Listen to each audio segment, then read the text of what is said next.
ദൈവ തിരുനാമത്തിന് മഹത്വമുണ്ടാകട്ടെ. ദൈവത്തിൻ്റെ സ്തോത്രം. യേശുക്രിസ്തുവിൻ്റെ തിരുവചനം ധ്യാനിപ്പാൻ ഒരു ദിവസം കൂടി കർത്താവ് നമുക്ക് അവസരം തന്നിരിക്കുന്നു. ദൈവത്തിന് സ്തോത്രം.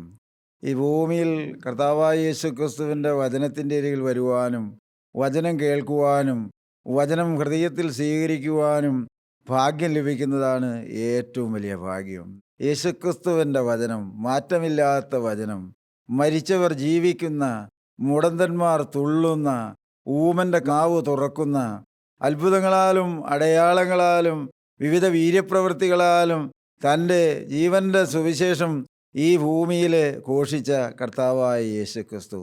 കർത്താവായ യേശുക്രിസ്തുവിൻ്റെ പരസ്യശുശ്രൂഷയുടെ നാളുകളിൽ തടവിലായിരുന്ന യോഹന്നാൻ സ്നാപകൻ തൻ്റെ ശിഷ്യന്മാരെ അയച്ച് യേശുവിനോട് ചോദിക്കുന്ന ഒരു ചോദ്യമുണ്ട്. മത്തായിയുടെ സുവിശേഷം 11-ാം അധ്യായത്തിൻ്റെ 3-ാമത്തെ വാക്യം നമുക്ക് വായിച്ചു കേൾക്കാം. വരുവാനുള്ളവൻ നീയോ, ഞങ്ങൾ മറ്റൊരുത്തനെ കാത്തിരിക്കുകയോ എന്ന്. ദൈവത്തിന് സ്തോത്രം. യോഹന്നാൻ സ്നാപകൻ ജയിലിൽ നിന്ന്, തടവറയിൽ നിന്ന് തൻ്റെ ശിഷ്യന്മാരെ അയച്ച് യേശുവിനോട് ചോദിക്കുവാൻ പറഞ്ഞു വിട്ടിരിക്കുകയാണ്.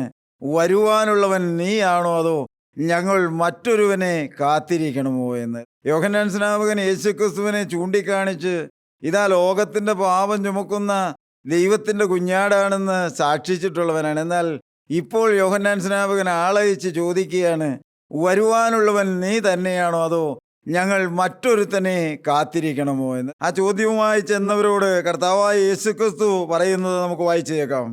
യേശു അവരോട്, കുരുടർ കാണുന്നു, മുടന്തർ നടക്കുന്നു, കുഷ്ഠരോഗികൾ ശുദ്ധരായിത്തീരുന്നു, ചെകിടർ കേൾക്കുന്നു, മരിച്ചവർ ഉയർക്കുന്നു, ദരിദ്രരോട് സുവിശേഷം അറിയിക്കുന്നു എന്നിങ്ങനെ നിങ്ങൾ കേൾക്കുകയും കാണുകയും ചെയ്യുന്നത് യോഹന്നാനെ ചെന്ന് അറിയിപ്പീൻ. ദൈവത്തിന് സ്തോത്രം. പ്രിയപ്പെട്ട കർത്താവ് ഞാൻ തന്നെയാണ് എന്നല്ല പറഞ്ഞു വിട്ടത്. എന്നാൽ യേശുക്രിസ്തു വന്നതുകൊണ്ട്, കർത്താവിൻ്റെ വേല കൊണ്ട്, കർത്താവിൻ്റെ ഈ ഭൂമിയിലെ പരസ്യശുശ്രൂഷ നടക്കുന്നത് കൊണ്ട് എന്തെല്ലാം കാര്യങ്ങളാണ് നടക്കുന്നതെന്നാണ് കർത്താവ് പറഞ്ഞു വിട്ടത്. യേശു അവരോട്, കുരുടർ കാണുന്നു, മുടന്തർ നടക്കുന്നു, കുഷ്ഠരോഗികൾ ശുദ്ധരായി തീരുന്നു, ചെകിടർ കേൾക്കുന്നു, മരിച്ചവർ ഉയർക്കുന്നു, ദരിദ്രരോട് സുവിശേഷം അറിയിക്കുന്നു. നിങ്ങൾ ചെന്ന് യോഹന്നാനോട് ഇങ്ങനെ അറിയിച്ചാൽ മതി. ഈ 6 കൂട്ടം കാര്യങ്ങൾ യേശുക്രിസ്തുവിൻ്റെ സാന്നിധ്യത്തിൽ നടന്നുകൊണ്ടിരിക്കുകയാണ്.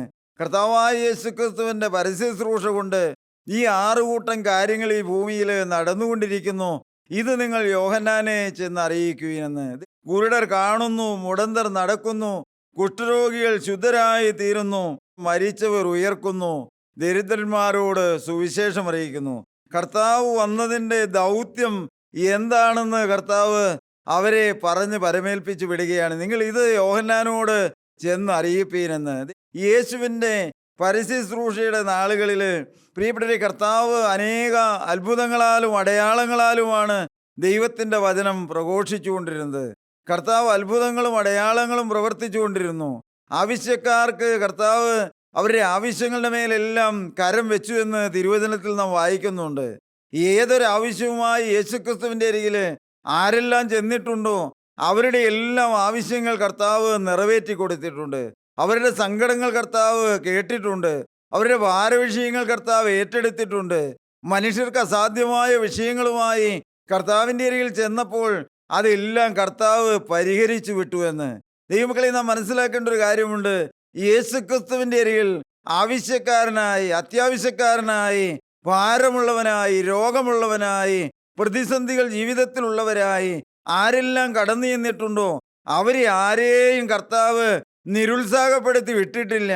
അവരെ ആരെയും കർത്താവ് വെറുങ്കൈയായി മടക്കി വിട്ടിട്ടില്ല. ദൈവമക്കളെ, നാം മനസ്സിലാക്കണം. കരുണയുള്ള കർത്താവിൻ്റെ അരികിലേക്ക് ഏതൊരു ആവശ്യഭാരവുമായി ഏതൊരു മനുഷ്യൻ കടന്നു ചെന്ന് അവൻ്റെ ഹൃദയത്തിലെ വേദനകളും ദുഃഖങ്ങളും ഭാരങ്ങളുമെല്ലാം ഇറക്കി വെച്ചാൽ അവൻ്റെ പ്രശ്നങ്ങളുടെ മേല് പരിഹാരം തരുന്നവനാണ് കർത്താവായ യേശുക്രിസ്തു. അവൻ അത്ഭുതങ്ങളുടെ ദൈവമാണ്. പ്രിയപ്പെട്ടവരെ, അവൻ ഈ ഭൂമിയിലേക്ക് ഇറങ്ങി വന്നത് മാനവരാശിയെ പാപത്തിൻ്റെ ബന്ധനങ്ങളിൽ നിന്ന് വിടുവിച്ച് സ്വർഗരാജ്യത്തിൻ്റെ ഓഹരിക്കാരാക്കുവാനാണ്. ആ വേലയോട് ചേർന്ന് കർത്താവ് കുരുടരെ സൗഖ്യമാക്കി, കുഷ്ഠരോഗികളെ ശുദ്ധരാക്കി, ചെകിടന്മാരുടെ കാതുകളെ തുറന്നു, പക്ഷപാത രോഗികളെ സൗഖ്യമാക്കി, മരിച്ചവരെ ഉയർപ്പിച്ചു. ഇവിടെ ഒരു ദരിദ്രരോട് സുവിശേഷം അറിയിക്കുക എന്ന് എന്താണ് അങ്ങനെ പറഞ്ഞിരിക്കുന്നത് ദൈവമക്കളെ? ഈ ലോകത്തിലെ ദാരിദ്ര്യം അനുഭവിക്കുന്നവരോട് സുവിശേഷം അറിയിക്കുക എന്നാണോ? ഒരിക്കലുമല്ല. ആത്മാവിൽ ദാരിദ്ര്യമുള്ളവര്, ആത്മാവിൽ അന്ധതയുള്ളവര്, പ്രിയപ്പെട്ടവരെ, അവർക്കാണ് സുവിശേഷം ആവശ്യമായിരിക്കുന്നത്. ആ ദരിദ്രന്മാരോട് സുവിശേഷം അറിയിക്കുക. കർത്താവായ യേശു ക്രിസ്തുവിന്റെ ആ പരിസരത്തിലുള്ള നാളുകളില് കർത്താവ് സൗഖ്യമാക്കിയ കുരുടന്മാരെ കുറിച്ച് തിരുവചനത്തിൽ രേഖപ്പെടുത്തി വെച്ചിട്ടുണ്ട്. പ്രധാനമായും 4 വേദഭാഗങ്ങളിലാണ് കർത്താവ് സൗഖ്യമാക്കിയ കുരുടന്മാരെ കുറിച്ച് രേഖപ്പെടുത്തി വെച്ചിരിക്കുന്നത്. മത്തായിയുടെ സുവിശേഷം 9-ാം അധ്യായത്തിന്റെ 27-ാമത്തെ വാക്യത്തില് 2 കുരുടന്മാർക്ക് സൗഖ്യം കൊടുത്തു എന്ന് നാം വായിക്കുന്നുണ്ട്. മർക്കോസിന്റെ സുവിശേഷം 8-ാം അധ്യായത്തിന്റെ 22 മുതൽ വായിക്കുമ്പോൾ ബേത്സയിലെ കുരുടന് കർത്താവായ യേശു ക്രിസ്തു സൗഖ്യം കൊടുത്തു എന്ന് രേഖപ്പെടുത്തി വെച്ചിട്ടുണ്ട്. മത്തായിയുടെ സുവിശേഷം 20-ാം അധ്യായത്തിന്റെ 29-ലും മർക്കോസ് 10-ന്റെ 46-ലും കുരുടനായ ബർത്തിമായിക്ക് കർത്താവ് സൗഖ്യം കൊടുത്തു എന്ന് നാം വായിക്കുന്നുണ്ട്. യോഹന്നാന്റെ സുവിശേഷം 9-ാം അധ്യായത്തിന്റെ അവിടെ നാം വായിക്കുന്നുണ്ട്, പിറവിയിലെ കുരുടനായിരുന്ന ഒരു മനുഷ്യന് യേശു ക്രിസ്തു സൗഖ്യം കൊടുത്തു എന്ന്. ദൈവത്തിന് സ്തോത്രം. പ്രിയപ്പെട്ട കർത്താവായ യേശു ക്രിസ്തു കുരുടന്മാർക്ക് കാഴ്ച കൊടുത്തു എന്ന് നാം വായിക്കുന്നുണ്ട്. അവരെല്ലാവരും അന്ധന്മാരായിരുന്നു, കുരുടന്മാരായിരുന്നു. അവരെല്ലാവരും കർത്താവിൻ്റെ അരികില് ആവശ്യക്കാരായി കടന്നു ചെന്നവരാണ്. എന്നാൽ തിരുവചനം നാം പഠിക്കുമ്പോൾ ദൈവമക്കളെ, ഒരാളെ സൗഖ്യമാക്കിയതുപോലെയല്ല കർത്താവ് മറ്റൊരാളെ സൗഖ്യമാക്കിയത്. അവരിൽ ചിലരുടെ വിശ്വാസം കണ്ട് കർത്താവ് ആ വിശ്വാസത്താൽ അവർക്ക് സൗഖ്യം കൊടുത്തു എന്ന് നാം വായിക്കുന്നുണ്ട്.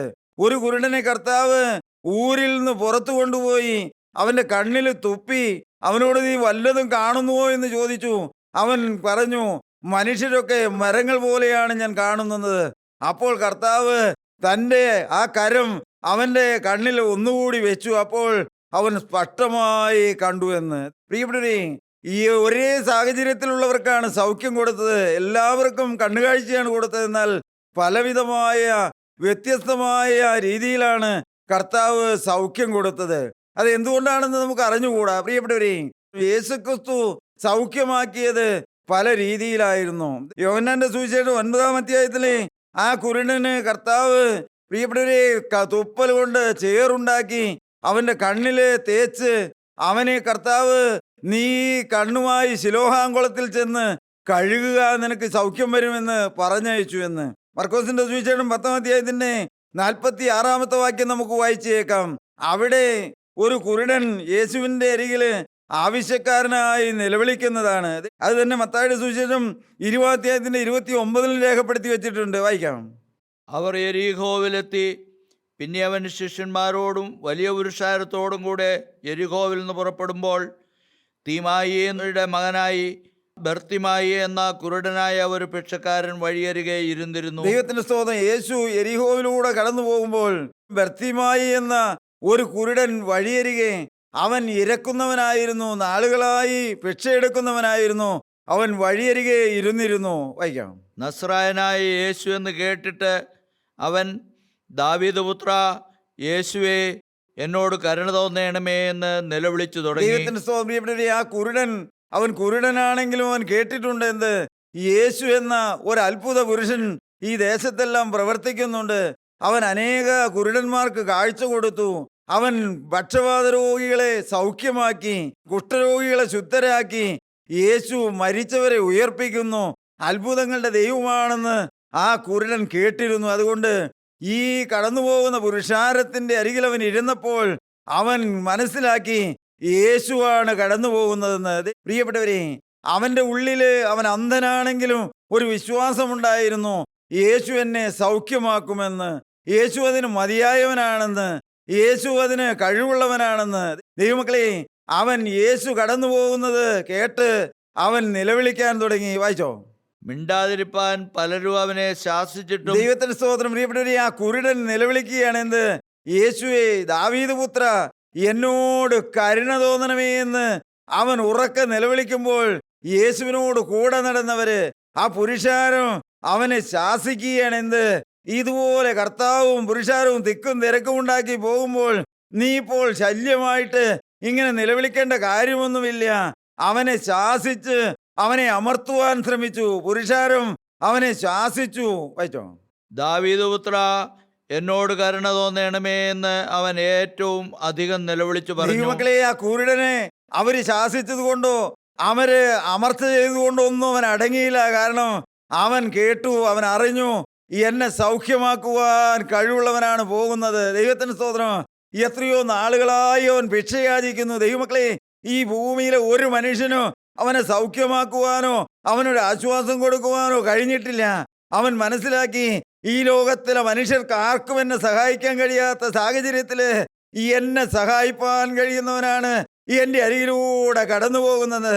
ദൈവമക്കളെ, പുരുഷാരം അവനെ വിലക്കിയപ്പോൾ, അവനെ ശാസിച്ചപ്പോൾ വ്യർത്ഥമായി ഏറ്റവും അധികം ഉറക്ക നിലവിളിക്കാൻ തുടങ്ങി, യേശുവേ, ദാവീദ് പുത്ര, എന്നോട് കരുണ തോന്നണമേ എന്ന്. ദൈവത്തിന് സ്തോത്രം.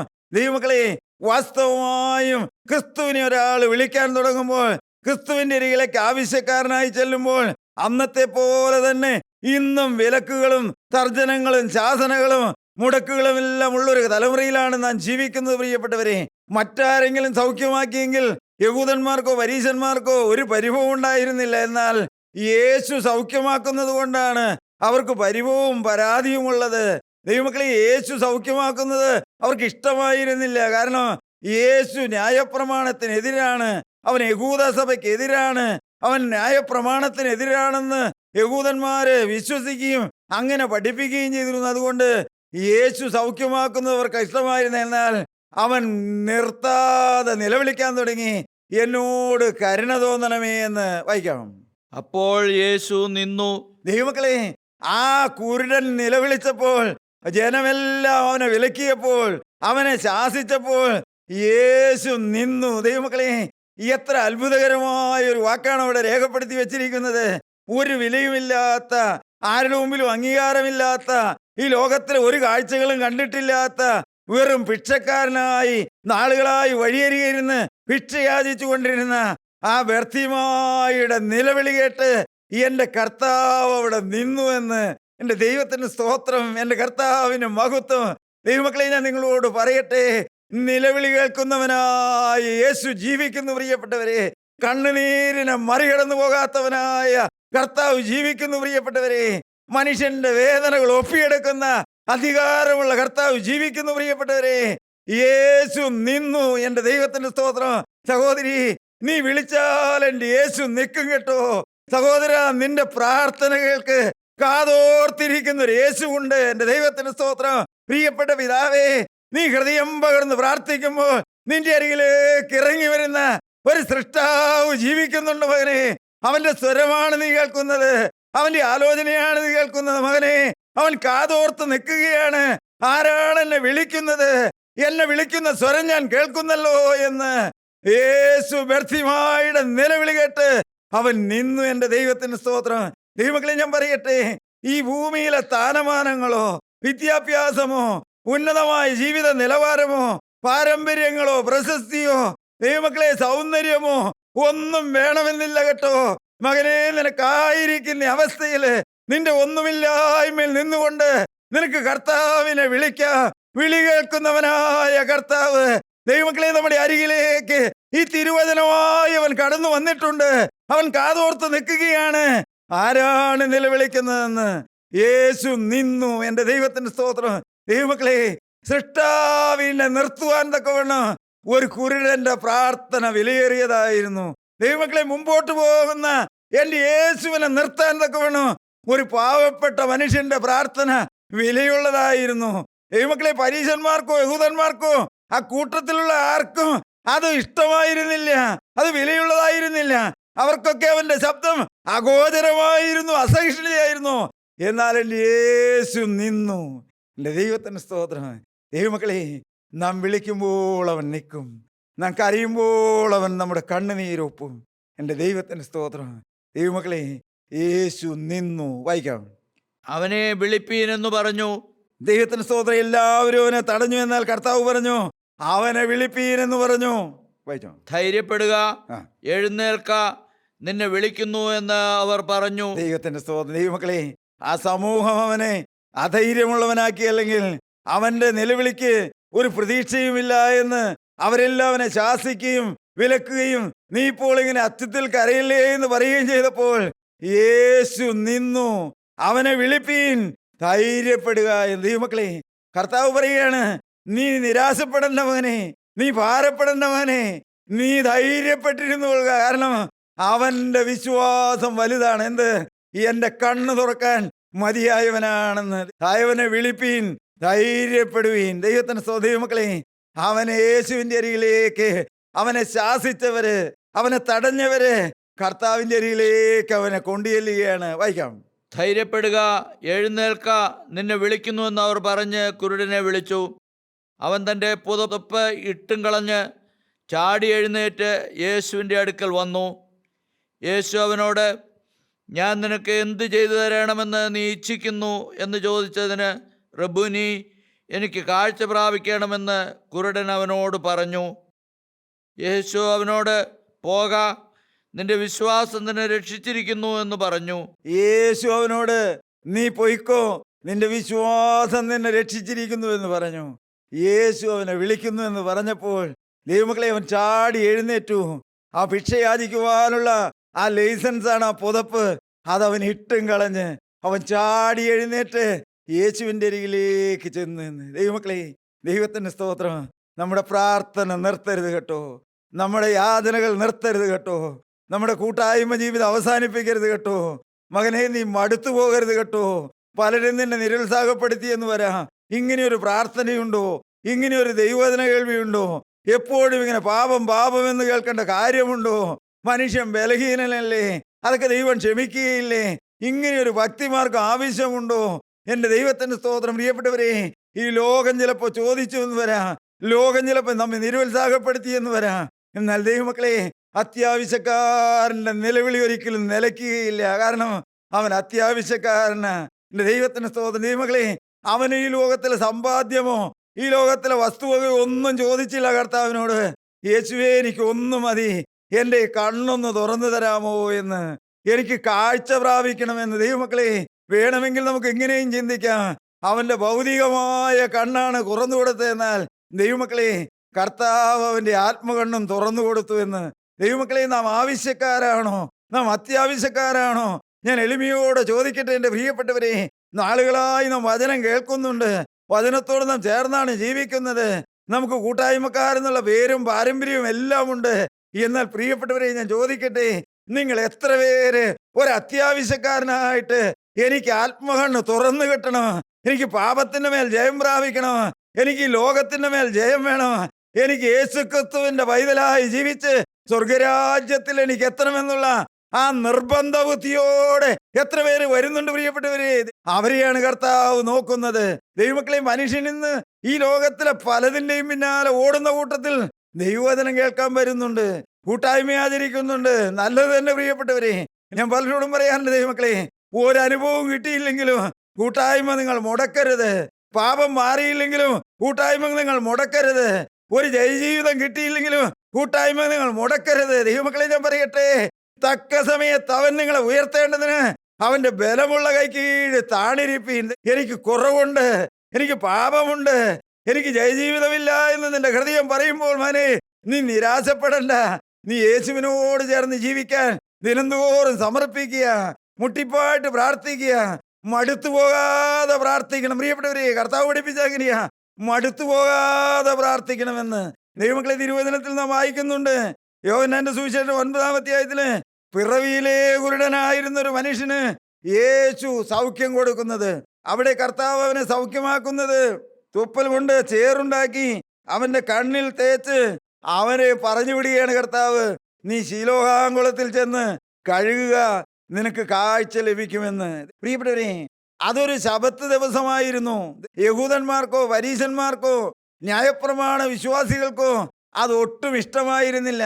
ശബത്തില് ദൈവകൽപ്പന ലംഘിക്കുന്നു എന്നാണ് അവർ കർത്താവിനെ കുറിച്ച് പറഞ്ഞ പ്രധാനമായ ആരോപണം. ദൈവമക്കളെ, ഈ മനുഷ്യനെയും സൗഖ്യമാക്കിയത് ഒരു ശബത്ത് നാളിലായിരുന്നു. നാം ഈ 9-ാം അധ്യായം വായിക്കുമ്പോൾ അവിടെ കാണുന്നുണ്ട്, ഈ കുരുടനായ മനുഷ്യൻ യേശു കണ്ണിൽ പൂശിവിട്ട ആ ചേറുമായി ശിലോഹാങ്കുളത്തിൽ പോയി കഴുകി കാഴ്ച പ്രാപിച്ചവനായി മടങ്ങി വന്നപ്പോൾ ആ ദേശത്ത് വലിയ ഇളക്കമുണ്ടായി. പ്രിയപ്പെട്ടവരെ, പലരും ചോദിക്കാൻ തുടങ്ങി, അവനെ ആരാണ് സൗഖ്യമാക്കിയത്?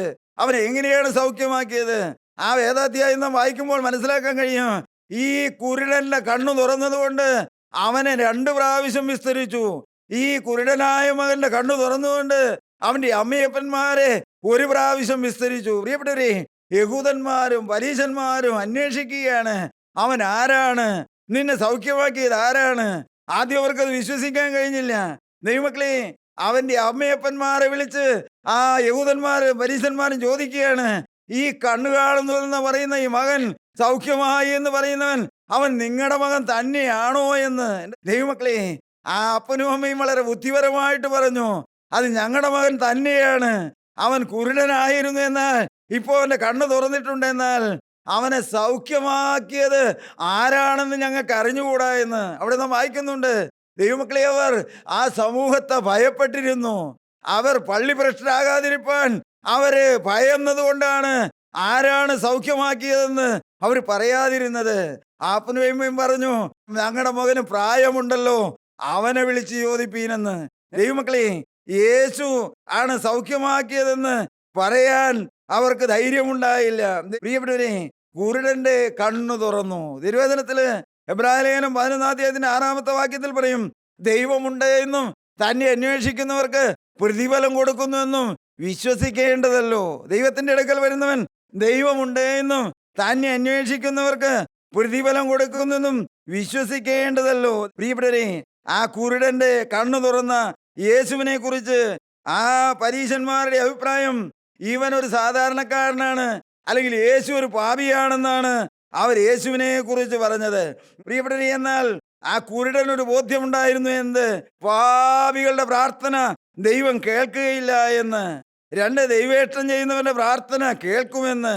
3, എന്റെ കണ്ണ് തുറന്നത് ഒരു അസാധാരണ അത്ഭുതമാണെന്ന്. കാരണം ഈ ലോകത്തിൽ ഞാൻ കുരുടനായി പിറന്നു, എത്രയോ കാലമായി ഞാൻ ഭിക്ഷയച്ചിരിക്കുന്നു. പ്രിയപ്പെട്ടവരെ, അവന് മനസ്സിലായി ഇതൊരു സാധാരണ അത്ഭുതമല്ല, അസാധാരണമായൊരു പ്രവൃത്തിയാണ് എന്റെ ജീവിതത്തിൽ നടന്നതെന്ന്. പിന്നെ ആ കുരുടൻ അറിയാമായിരുന്നു, ഇത് ചെയ്തവൻ ദൈവത്തിന്റെ അടുക്കൽ നിന്ന് വന്നവനാണെന്ന്. എൻ്റെ ദൈവത്തിന്റെ സ്തോത്രം. ദൈവമക്കളെ, യേശു കണ്ണു തുറന്ന് ആ കുരുടൻ ചോദിക്കുന്നുണ്ട്. പിന്നെ 30 വാക്യം വായിച്ചേ. ആ മനുഷ്യൻ അവനോട്, എൻ്റെ കണ്ണ് തുറന്നിട്ടും അവൻ എവിടെ നിന്ന് എന്ന് നിങ്ങൾ അറിയാത്തത് ആശ്ചര്യം. ദൈവത്തിന്റെ സ്തോത്രം. ആ കുരുടൻ പറയാണ്, എൻ്റെ കണ്ണ് തുറന്നിട്ടും എന്നെ സൗഖ്യമാക്കിയവൻ എവിടെ നിന്നാണെന്ന് നിങ്ങൾ അറിയാത്തത് ആശ്ചര്യമാകുന്നു എന്ന്. പ്രിയപ്പെട്ടവരെ, ആ കുരുടന് യേശു വെളിപ്പെട്ടു വന്നുവെന്ന് നമുക്ക് വേണമെങ്കിൽ പറയാം. ശമരിയാക്കാരിയുടെ ജീവിതത്തില് കർത്താവായ യേശു ക്രിസ്തു വെളിപ്പെട്ടതുപോലെ ആ കുരുടന്റെ മുമ്പില് കർത്താവായ യേശു ക്രിസ്തു വെളിപ്പെട്ടു എന്ന്. ആ കുരുടൻ ആദ്യം യേശുവിനെ കുറിച്ച് പറയുന്നുണ്ട്, ആ മനുഷ്യനെന്ന്. പിന്നീട് ആ കുരുടൻ പറയുന്നുണ്ട്, അവനൊരു പ്രവാചകനാണെന്ന്. 3-ാമത് ആ കുരുടൻ പറയുന്നുണ്ട്, ദൈവപുത്രനെന്ന് ഏറ്റുപറഞ്ഞു. ദൈവമക്കളെ, കുരുടന് മനസ്സിലായി അവനാണ് മശിഹ എന്ന്. ശമരിയാക്കാരിക്ക്, പ്രിയപ്പെട്ടവരെ, യേശു ക്രിസ്തു വെളിപ്പെട്ടു എന്ന് തിരുവചനത്തിൽ നാം വായിക്കുന്നുണ്ട്. 1-ാമത് അവൾ മനസ്സിലാക്കിയത് അവനൊരു യഹൂദനായിരുന്നു എന്നാണ്. പ്രിയപ്പെട്ടവരെ, പിന്നെ അവൾ പറഞ്ഞു, നീ ഒരു പ്രവാചകനാണെന്ന്. കാരണം അവളുടെ ജീവിതത്തിന്റെ രഹസ്യങ്ങളെല്ലാം വെളിപ്പെട്ടപ്പോൾ അവൾ പറഞ്ഞു, നീ ഒരു പ്രവാചകനാണെന്ന്. എന്നാൽ ശമരിയാക്കാരിയുടെ ജീവിതത്തിൽ മുമ്പോട്ട് വരുമ്പോൾ അവൾക്ക് മനസ്സിലായി, സാക്ഷാൽ മശിഹ യേശുക്രിസ്തുവാണ് എനിക്ക് വെളിപ്പെട്ടതെന്ന്. ദൈവമക്കളെ, ആ കുരുടന്റെ കണ്ണു തുറന്നവനായ കർത്താവ് ആ കുരുടനെ ദൈവാലയത്തിൽ നിന്ന് പുറത്താക്കിയെന്ന് നാം വായിക്കുന്നുണ്ട്. ദൈവമക്കളെ, അവനെ ആ സമൂഹത്തിൽ നിന്ന് ഭ്രഷ്ടനാക്കിയെന്ന് അവിടെ രേഖപ്പെടുത്തിയിട്ടുണ്ട്. 35-ാമത്തെ വാക്യം, അവനെ പുറത്താക്കിയെന്ന് യേശു കേട്ടു. അവനെ കണ്ടപ്പോൾ, നീ ദൈവപുത്രനിൽ വിശ്വസിക്കുന്നുവോ എന്ന് ചോദിച്ചതിന് അവൻ, യജമാനനെ, അവൻ ആരാകുന്നു, ഞാൻ അവനിൽ വിശ്വസിക്കാമെന്ന് പറഞ്ഞു. യേശു അവനോട്, നീ അവനെ കണ്ടിട്ടുണ്ട്, നിന്നോട് സംസാരിക്കുന്നവൻ അവൻ തന്നെ എന്ന് പറഞ്ഞു. ദൈവത്തിന് ദൈവമക്കളെ, പള്ളിക്കാര് പുറത്താക്കിയാൽ എന്താ, സമൂഹം അവനെ ഭ്രഷ്ട് കൽപ്പിച്ചാൽ എന്താ, പ്രിയപ്പെട്ടവരെ, അവൻ ഈ ലോകത്തിലേക്കും വലിയ അത്ഭുതമാണ് അവന്റെ കണ്ണു തുറന്നു കിട്ടിയത്. ദൈവമക്കളെ, ഞാൻ പറയട്ടെ, അവനെ സമൂഹത്തിൽ നിന്ന്, ദൈവാലയത്തിൽ നിന്ന് പുറത്താക്കിയെങ്കിലും എൻ്റെ യേശു അവൻ്റെ അരികിലേക്ക് ചെന്നു എന്ന് അവിടെ രേഖപ്പെടുത്തി വെച്ചിരിക്കുന്നത്. കർത്താവ് അവനോട് ചോദിച്ചു, മകനെ, നിന്റെ കണ്ണു തുറന്നല്ലോ, നീ ദൈവപുത്രനിൽ വിശ്വസിക്കുന്നുണ്ടോ എന്ന്. ആ കുരുടൻ ചോദിച്ചു, അവൻ ആരാണെന്ന് എനിക്ക് അറിഞ്ഞുകൂടാ എന്ന്. അപ്പോൾ കർത്താവ് പറഞ്ഞു, നിന്നോട് സംസാരിക്കുന്നവൻ അവൻ തന്നെയാണെന്ന്. ദൈവമക്കളെ, ഞാൻ നിർത്തട്ടെ. എൻ്റെ ദൈവത്തിന് സ്തോത്രം. കർത്താവ് ഈ സമൂഹത്തിൽ ആരെല്ലാം തള്ളിയാലും ആരെല്ലാം വെറുത്താലും ദൈവമക്കളെ, യേശു ക്രിസ്തുവിന് വേണ്ടി ഹൃദയം സമർപ്പിച്ച ഒരു ദൈവത്തിൻ്റെ അരികിലേക്ക് അവൻ്റെ പ്രതിസന്ധികളുടെ ഘട്ടത്തില്, അവൻ്റെ വേദന വിഷയങ്ങളുടെ മധ്യത്തില് എല്ലാം ഇറങ്ങി വരുന്നവനാണ് കർത്താവ്. ദൈവമക്കളെ, നമ്മുടെ ജീവിതം ഇന്നൊരിക്കൽ കൂടി അരുമനാഥന്റെ കരങ്ങളിലേക്ക് വെച്ചു കൊടുക്കാം. കർത്താവേ, ഈ ആയുസ് ഒരിക്കൽ കൂടി അവിടുത്തെ മുറിവാർന്ന കരങ്ങളിലേക്ക് സമർപ്പിക്കുന്നു. കർത്താവേ, ഞങ്ങളുടെ ആത്മകണ്ണാഴത്തിൽ തുറക്കണമേ. കുരിശിൽ മരിച്ച രക്ഷകനെ കാണുക, രക്ഷയുടെ കേന്ദ്രമായ യേശുക്രിസ്തുവിനെ മുറുകെ പറ്റി മുമ്പോട്ട് ജീവിപ്പാൻ ഞങ്ങൾക്ക് ഭാഗ്യം തരണമേ. ദൈവത്തിന് നാമം മഹത്വപ്പെടുവാനാണ്.